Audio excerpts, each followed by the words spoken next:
Hello, welcome to the part 16 of this tutorial, and in this one we will link the map to the Zoos YouTube page, creating a way to automatically display videos on our web page. Let's start by going to the bottom of our HTML, and before the closing body tag we will create a button with the class name bottom right button and the ID bottom right button as well. We will name this button videos. After the button tag, we will create a div with the ID video model and the class model. Then inside this div, we need to create another div with the class name model-content. After this last one div, we will add a span with the class name close. Then, following the span, we will create an iframe with the ID video frame. Then we will type width and set it up to 560, height 315, source will be blank, frame border set to 0, and allow full screen. Actually, let me remove the source attribute since the videos will be added in a different way. Now let's proceed to style the button we just created in CSS. So in CSS we will go to the bottom of the page and type dot bottom dash right dash button, and we will set the position to fixed, bottom 50 pixels, right 23 pixels, padding 10 pixels and 20 pixels, background color the gray we used in previous videos, the color of text will be white, border none, border radius 5 pixels, font size 16, cursor pointer, transition, background color 0.3 seconds is, and z index 1002. Something went wrong because the style it's not correct, so let me maybe check the HTML, and yeah, the word bottom it's not right.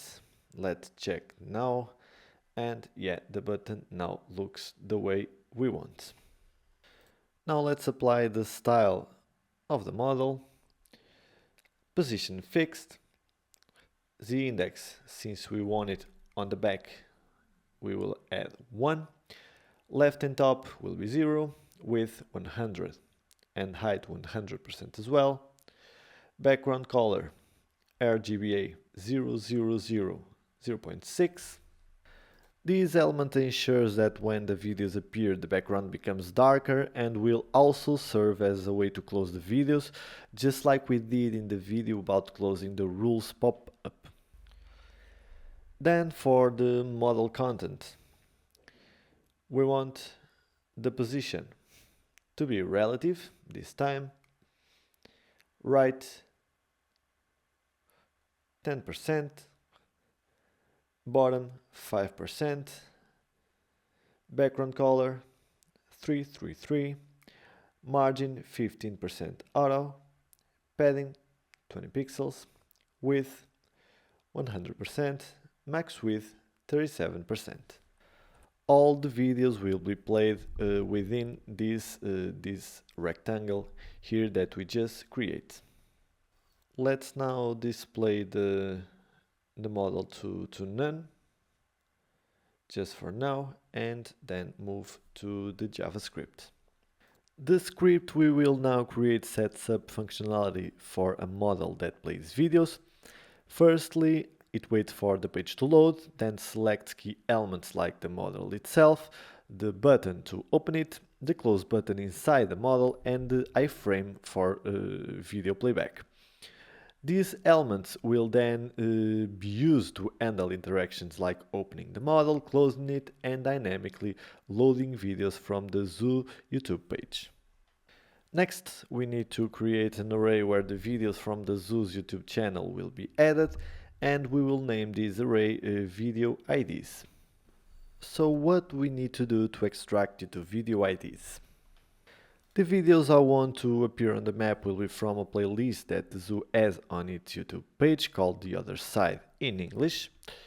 And to extract the IDs, we need to open one of these videos, for example this one, and we need to copy this part of the code after the equal sign. So we copy this part of the code and paste it here on the array. We place quotation marks around the link, and we place these links in the array, always separated by commas between them. After having all the videos we want, we move on to the final part of this video, which is making the code work. So this code will set a functionality to display a random YouTube video from the video IDs array when the button is clicked.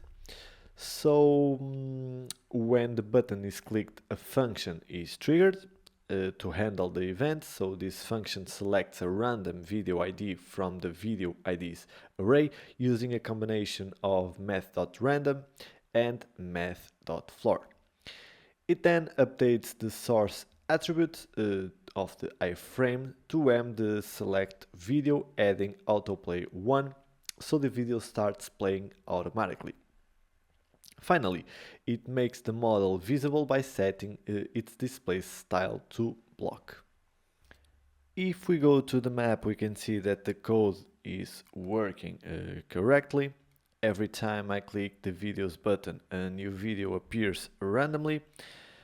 However, we still need to create the functionality to close the model, and that's what we will do next.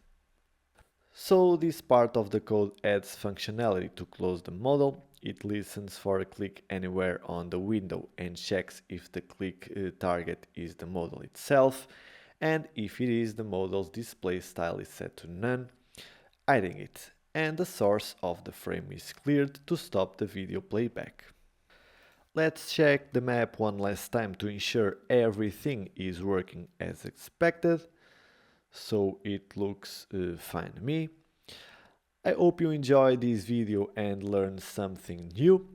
We're now in the final stages of this complete tutorial on creating an interactive map from scratch.